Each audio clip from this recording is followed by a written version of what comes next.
pasal 66 tentang outsourcing. Dengan sangat jelas PDI Perjuangan itu mengatakan bahwa menolak untuk diubah harus sesuai dengan Undang-Undang 13 pasal 66 yang asli sekarang ini, yang disahkan kemarin, itu berubah. Padahal rapat panja mengatakan tidak boleh berubah dari isi pasal 66 sekarang yang mengamanatkan outsourcing bisa untuk pekerjaan penunjang.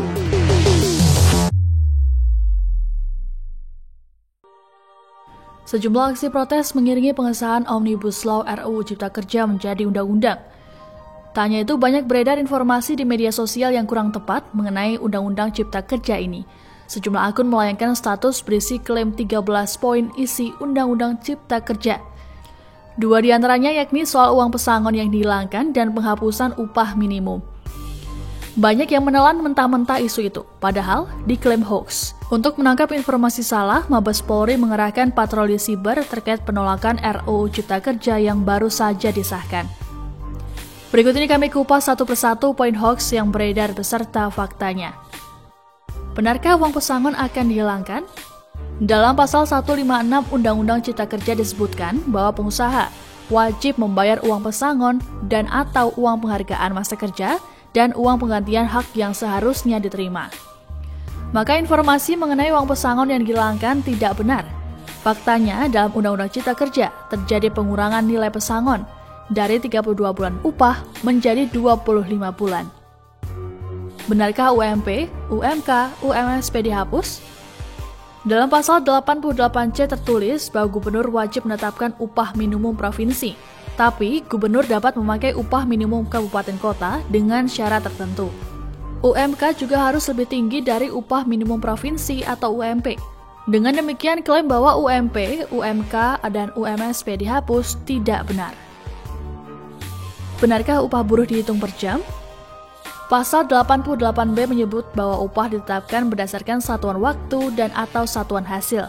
Ketentuan lebih lanjut mengenai upah berdasarkan satuan waktu dan atau satuan hasil diatur dalam peraturan pemerintah. Klaim bahwa upah buruh dihitung per jam juga tidak tepat.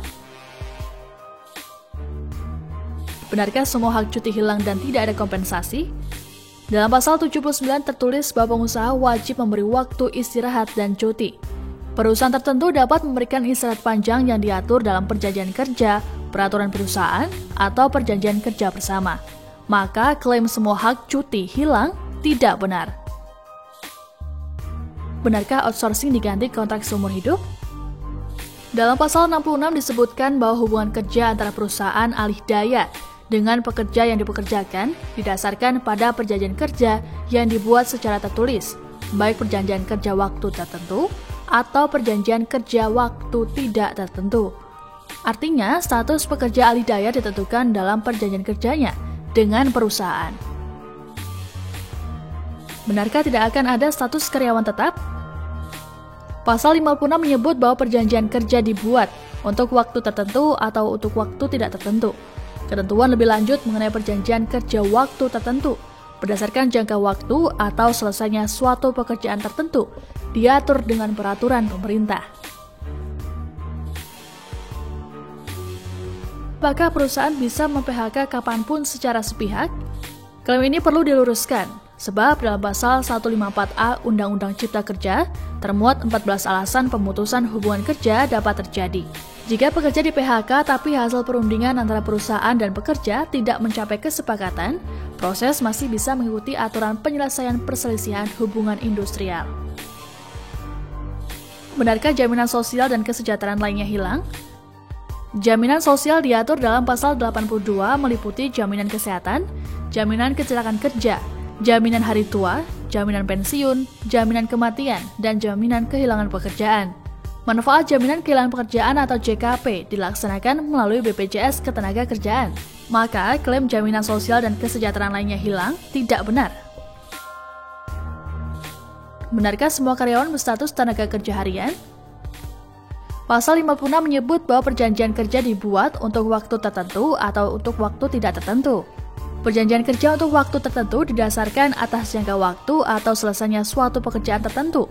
Yang keduanya diatur dalam perjanjian kerja. Klaim semua karyawan berstatus tenaga kerja harian tidak benar. Benarkah tenaga kerja asing bebas masuk? Hal tersebut juga tidak benar. Pada pasal 42 memuat syarat mempekerjakan tenaga kerja asing di Indonesia. Tenaga kerja asing dapat dipekerjakan hanya dalam hubungan kerja untuk jabatan tertentu dan waktu tertentu, serta memiliki kompetensi sesuai dengan jabatan yang akan diduduki. Tenaga kerja asing juga dilarang menduduki jabatan yang mengurusi personalia. Buruh yang protes ancamannya PHK. Dari 14 alasan pemutusan hubungan kerja atau PHK dalam pasal 154A, tidak terdapat alasan protes buruh, maka ancamannya PHK.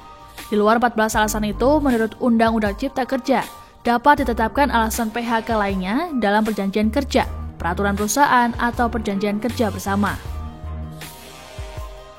Benarkah libur hari raya hanya pada tanggal merah dan tidak ada penambahan cuti? Faktanya, sejak dulu penambahan libur di luar tanggal merah tidak diatur undang-undang, tapi kebijakan pemerintah. Misal, ketetapan libur nasional dan cuti bersama tahun 2021 dituangkan dalam Surat Keputusan Bersama atau SKB. Yang terakhir, benarkah istirahat pada hari Jumat cukup 1 jam termasuk sholat Jumat? Faktanya, tidak ada ketentuan tersebut dalam Undang-Undang Cipta Kerja ataupun Undang-Undang Ketenagakerjaan. Banyak elemen yang melakukan aksi protes karena Undang-Undang Cipta Kerja dinilai memiliki poin-poin yang kontroversial. Kesimpulannya, 13 poin yang diklaim sebagai isi Undang-Undang Cipta Kerja yang beredar di media sosial tidak sepenuhnya tepat. Terima kasih sudah nonton. Jangan lupa like, subscribe, dan share ya.